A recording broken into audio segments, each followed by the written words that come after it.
professional athlete, we are advocating for this game and continuously trying to get it to grow as much as possible for the younger generation of softball players to be in our shoes one day. I was that young little girl that started in Little League and to go out there and play on their field again and just inspire that younger generation that they can be at that level. That's where my love for softball started, and coming out of Little League, it turned into middle school ball and then high school ball, and then I think that's where dreams kind of become reality, and it all started in Little League.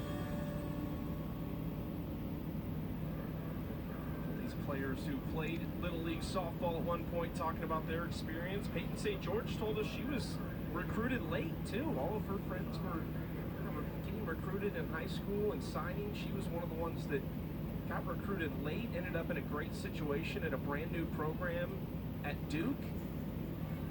Put together a very storied career that she's not just at the top of the record books because she was first. She will stay there for a while because she had so much success. Rachel Garcia has already made her mark with the swing of the bat in this game. Now facing Megan Wiggins here in the bottom of the second inning. Went 1-2-3 in the first inning, couple ground outs and a strikeout of Davidson. Megan Wiggins, a great example to these young athletes. She's been playing professional softball for 13 years out of the University of Georgia. She just loves the game. I mean, she loved it when she was young. She loved it when she played at Georgia, and has clearly invested so much of her time and emotion and passion into the game that she's continued to play for all these years after graduating at Georgia. Saw her hit the long ball once this season already. She's still got the power. Swings through that pitch from Garcia.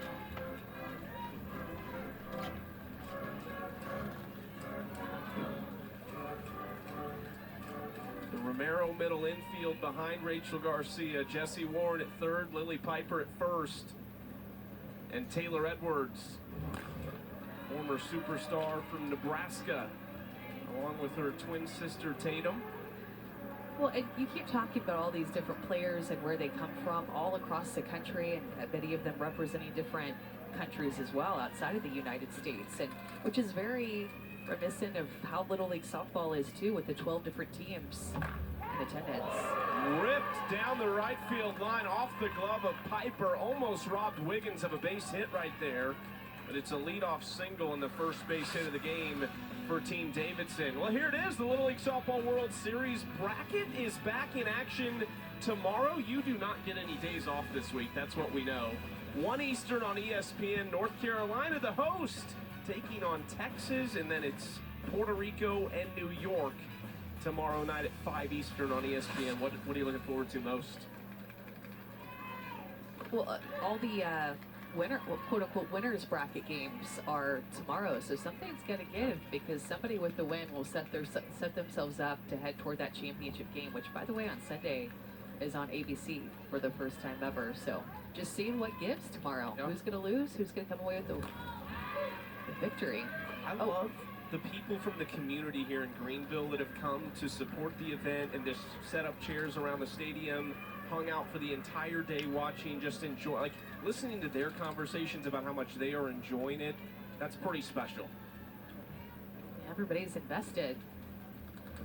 Even as Rachel Garcia gets a strikeout there, the all-female field crew that got this field ready and looking just absolutely stunning for the game today is the same all-female field crew that is working the Little League Softball World Series too down the road. So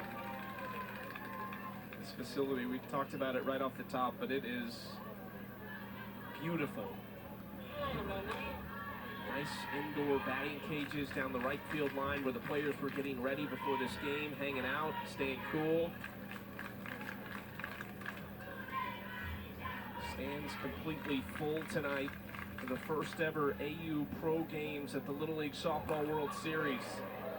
That is hit a long way by Erica Piancastelli, and what a response she would get from the Italian team in attendance tonight if she could do something here.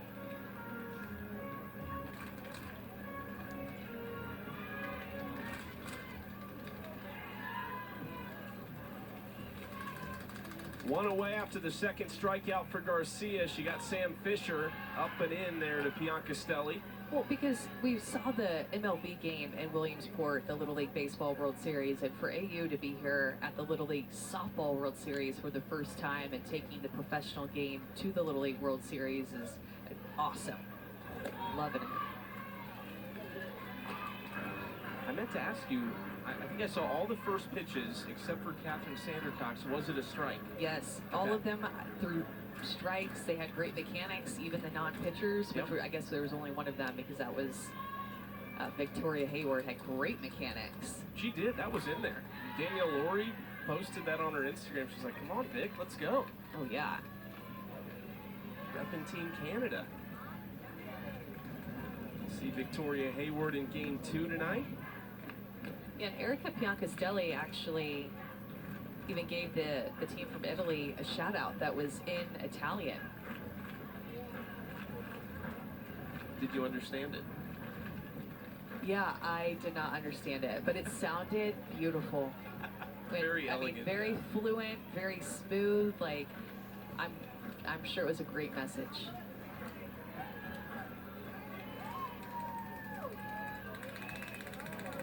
Two-two pitch here, long at bat between Garcia and Piancastelli. Swings through it. Garcia, strikeout number 3 of the night. You can tell in this inning that she's starting to expand the zone more with her rise ball. 2 strikeouts with a rise ball that have been out of the zone. One to Fisher and then one to Piancastelli. Back-to-back strikeouts after that single, bearing down. Outside corner, strike 1 to Nadia Taylor. We're going to get to talk to Kat Osterman between games tonight. We will not go away from the fields. We'll have about 30 minutes between games, but got some special pieces put together. We'll talk to some special folks, including Kat Osterman. She's thrown out 2 first pitches. And I don't want to put her on the spot, but we'll have to ask her about it. The first one yesterday was a strike. Oh, yeah. It all was. good. The one tonight, it was a brushback of a left-handed batter. That's really? Yeah. We're going to have to ask her about that. I think throwing out a first pitch is actually more nerve-wracking than throwing a real pitch in a game, personally. Yeah, you got one chance. You have one chance, and you kind of have to slow everything down. Sherry Kemp nailed hers, too, earlier today. She threw one pregame before the first 2 games today, and she just was perfect. Don't hype her up too much. It was wonderful. Oh, inside Taylor. That was self-defense. Romero on the run, flips it across for out number 3. Leadoff base runner reaches. Couple strikeouts and a ground out. 20 points for Team Romero. By Michelle Smith and Courtney Lyle, who are experts on all things softball, and they also call these Little League World Series games. So we're going to talk a little bit youth softball, a little bit pro softball since we're here today. Courtney, I'm going to start with you. Yeah. As someone who has been so up close and personal to these Little League games, getting to call them and really see it year after year, when you look now, the stands full for the programs, how do you just see the way that it's grown over time? Well, I think it's so great, and I think a big part of the growth of Little League was us making the move from Portland to here in Greenville, North Carolina, because we upped the facilities, we've upped the crowds that are coming to see these teams, and also we've upped the teams. We've expanded in the last few years to 12 different teams, so that's really great. But Savannah, I think the most important thing that's happened is that we're getting these pro athletes out here, and they had the chance yesterday to interact with the Little Leaguers so that these girls can see the dream that you can be a professional softball player, and that's why it's important. We got to get it back in the Olympics for the coming Olympics in Paris. Absolutely. In LA. Absolutely. Michelle, I know you've been a part of Little League College World Series. Now you're finally getting to experience your first AU pro games. What's your biggest takeaway? Seeing the crowds and then also getting to experience Athletes Unlimited for the first time. Well, I think it's opportunity for women to continue to play the sport they love beyond college. The Olympics are once every 4 years, so I think we need professional sports for women, obviously. I think we need communities to embrace our sport, to continue to build stadiums so that we have opportunities for our elite athletes to be able to play, and then also for the young athletes, as Courtney was saying, for the young athletes to dream and to aspire to one day be out on this field. That's what it's all about. It's neat because that connection is there already for these pro players. So many of the ones on the field right now were a little leaguer. How do you see how that investment on the grassroots level, starting at a young age, and then now being at the highest level, as you see that investment grow, how does that pay off when we are talking about pro softball and the way that it's progressing and getting better and excelling? Well, if you want to grow in everything at the top, you've got to grow it at the grassroots level. And Little League has really done that with the commitment with ESPN. And I was talking with Steve Keener earlier today, and he said just having the games on where the regionals, in order to advance into the women to the World Series, just the growth, the amount of feedback that they got on their internet website was over 15,000 requests for new leagues, for players, information. So if you show it, you'll grow it. I think ESPN's commitment to Little League and vice versa has really become a great partnership to grow the sport of softball, and then obviously with AU as well at the elite level. So, you know, at the top of the pyramid, we have these amazing athletes, but it's really the grassroots. We have to continue to grow it to really move our sport forward. Michelle, you just reminded me of something that Courtney, you were talking about, of just investing in having the games on TV. So whether you're a little leaguer, a softball player watching on TV, or you're one in the stands, what should they be watching and learning from these pros today, do you think? Yeah, I think it's just the hard work that it's going to take. I mean, talking with Michelle, talking with Amanda, these ladies that I work with now, about what it took for them to make it and the grind that it takes. And you know what? You're going to make a mistake, and that's okay as long as you learn from it. And I think at the Little League age, that's a lot of what's happening. Everybody's going to make a mistake. You know what? It's okay. You learn from it and you move on, and that's how you grow your game, and that's what we're seeing. So it's really exciting to see these young softball players. And like you said, we were talking with Kat Sandercock yesterday. She played in the Little League Softball World Series. So who knows who is in the stands right now that we're going to see out there being professional, playing on the college stage someday. We're going to be pulling up their little leaguer pics soon. So all the parents out there, save the Little League photos. Yes. Courtney, Michelle, thank you so much. Thanks for letting me talk softball and dig into Little League and AU. I appreciate it. Chucky, Amanda, back to you all. Thanks, Savannah. And Courtney and Michelle both talking about how important it is to not just grow it at the professional level, but grow it at the youth levels as Lorenz goes down swinging for out number one. But you've been a part of Little League softball for a long time now. You and Michelle and Courtney all have been. What stands out about the growth from Little League from 10 years ago to now even? Better, the intensity of the game's got better. Every single aspect of the game in terms of the talent, everybody making everybody better, has grown. Oh, stab by Fisher in the double play! And now we're getting to see things like this from the pros in front of all of these Little Leaguers. Yeah, a couple of double plays that we've had in this game.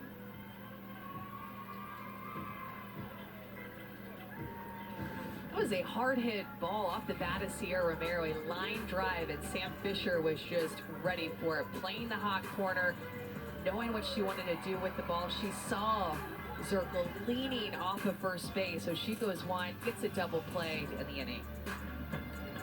Say something. Hey! Say, hey, Mom. You guys are going to be on live TV. Hi, Mom! Yeah. Man, my heart is 1.7. I need to breathe. No, that's what I've been out here going like this. The pros are feeling it a little bit, maybe. The big crowd, all the Little Leaguers, eyes on them. Jessie Warren chopping it up with some of the Little League players before the game. She is a former Little League baseball player, actually. So, this is a special event for her to be a part of. Bottom of the third, and Andrea Filler will lead it off. Another member of the Italian national team at the recent WBSC World Cup qualifiers. They played in their home country of Italy. Her and Erica Biancastelli. Swings through that one.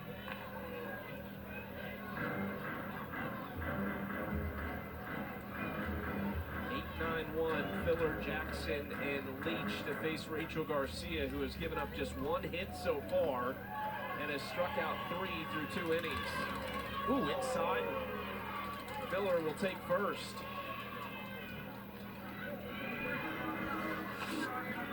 Don't forget, still one more game coming up tonight. It is the top of the leaderboard. Team Ferramo taking on Team Alexander, led by Odyssey Alexander in her first time as captain. Remember, Odyssey Alexander and Mia Davidson both part of Team Romero last week, but you have all that success, you go 3-0 and get the win points they do, then it tends to happen. Your team gets broken up a little bit. Yeah, those team win points are really what matter the most, is what you hear from the players. I mean, the individual points do start to add up too, but those team win points being the most important. Jasmine Jackson laying down the bunt. Warren kind of fighting through traffic. They say safe at first. It was a little bit awkward, dancing through some teammates there. Gave it a quick look to second, but we'll see here. I think Sierra Romero wants to challenge. She does. Yeah, she is going to challenge it. It was a close play. Kind of indecision by Jessie Warren with the speed of Jazz Jackson. It gave her time to get down the line, but I think this is going to be another overturned call. She's out. And that's just how talented and how Jessie Warren can just feel time in space when she's playing defense, and why she's one of the best defenders in the world is because she knew she had time. And that should be an out at first base. She knew she had time to take that little look, and almost it became like a no-look pass, like a no-look throw to first base, because she was just looking to see if she had a chance at 2, and then made the throw to 1.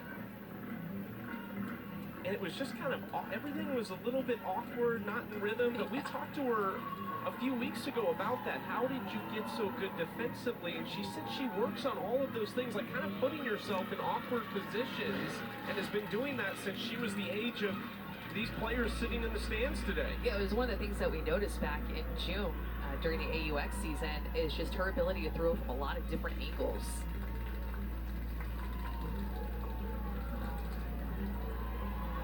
And they do overturn it. Jasmine Jackson out at first. It is a sacrifice bunt. She does get leaderboard points for something like that. If you're new to Athletes Unlimited, you see the leaderboard, you hear us talking about points. There is an individual component with the leaderboard, but you talked about it, Amanda, just a moment ago. It really comes down to winning. These players are drafted every week.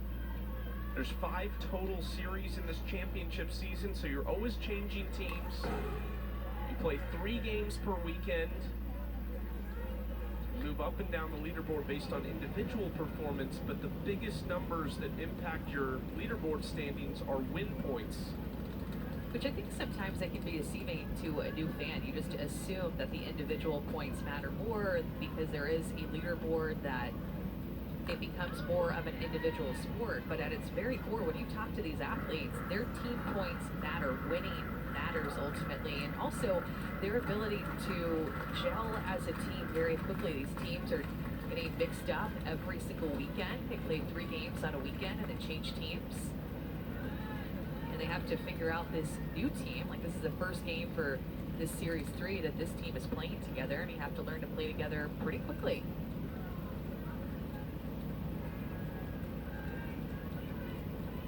It's always fun to see the teams after the drafts on Mondays. Leach goes down on strikes, and Rachel Garcia pretty quietly has 4 strikeouts right now. Everybody loves to rep Athletes Unlimited. You can too. Be sure to check out the new AU softball merch for this season, including personalized player tees. Go to shop.auprosports.com to get yours today.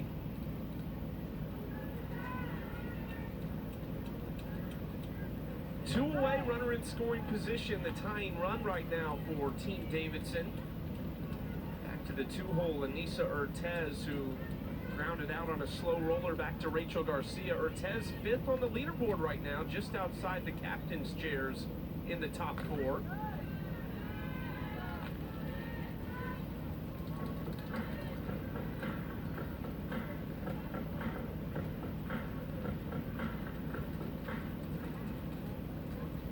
Rachel Garcia entered the week in the 12th spot after sitting in 1st at the end of Series 1.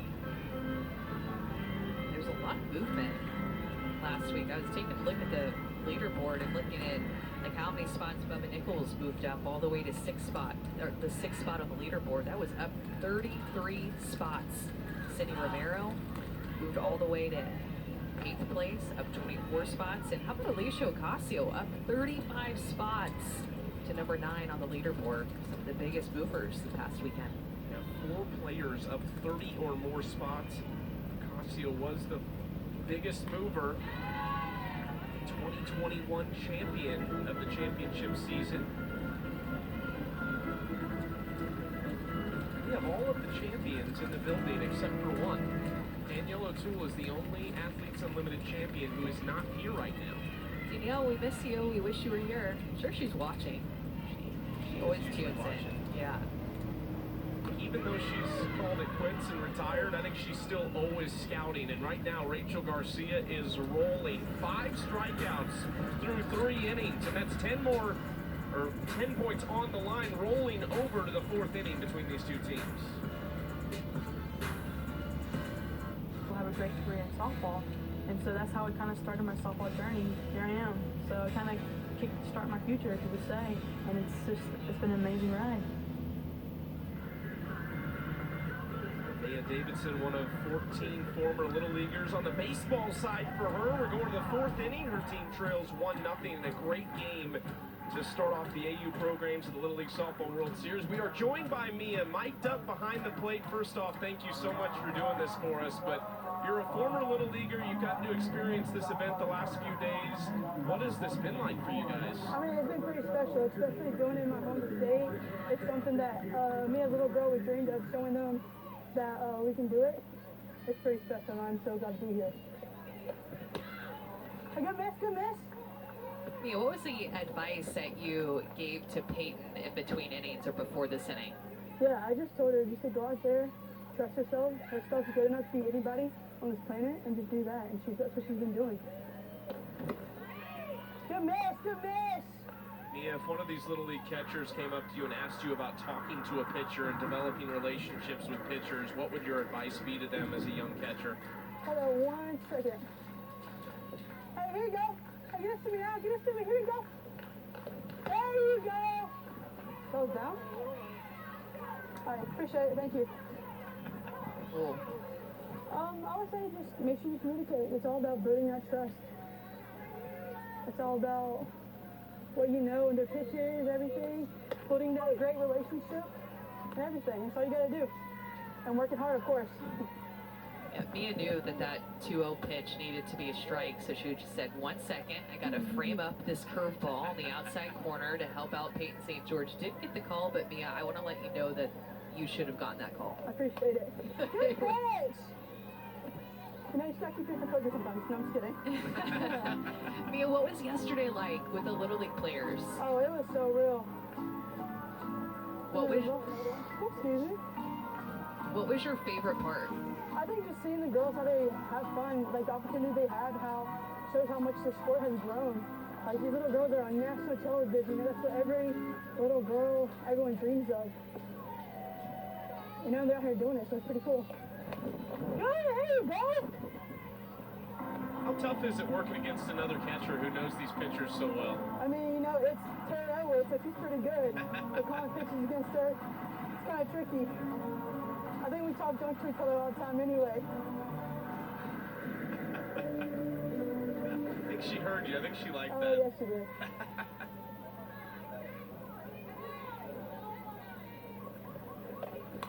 There you go! There you go! Heck yeah! Yeah, Pete! Hey Mia, do you remember why you started playing softball or baseball? I guess was your first sport. So why'd you start playing? I mean, my dad, honestly, he signed me up to T-ball a long time ago. You know, I snuck in there when my sister started. She started pretty much before I did. She's older, and you know, worked out. I fell in love ever since I started with baseball, and ever since that guy told me, since that guy told me, hey, try softball. Ever since then, it's always been a slow journey to get here, but it's pretty cool, you know? Really cool. 0-1 count to Sydney Romero, 1 out here in the 4th. We are live with Mia Davidson behind the plate right now. You got me! You got me! And there's 2 away. Yeah, Pete. Mia, first time as a captain, what's that experience been like? Oh, it's been crazy, you know, especially coming to a place that, excuse me, coming to a place where, you know, it's different atmosphere. It's been crazy, but it's been so much fun. I had my teammates help me along the way, and they just told me to trust my gut, and that's what I've been doing. Yes! Mia, thank you so much for letting us talk to you during the game. We're just going to listen in the rest of this inning. Yeah, of course, thank you. Hey, good spot, good spot!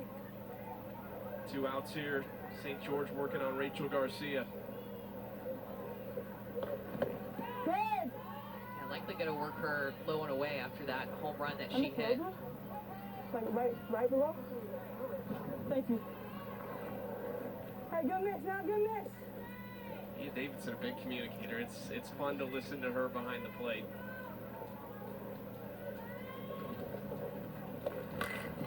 Hard hit, stabbed by Ortez. Oh, what a play by Anissa Ortez. Good job, guys. Now tomorrow I'm going to see some little leaguer trying to do a 360 turn to throw it again across the diamond. Just know it. They want to be just like Anissa Ortez, these athletes looking down to these professional players, wanting to make plays just like them, wanting to be just like them.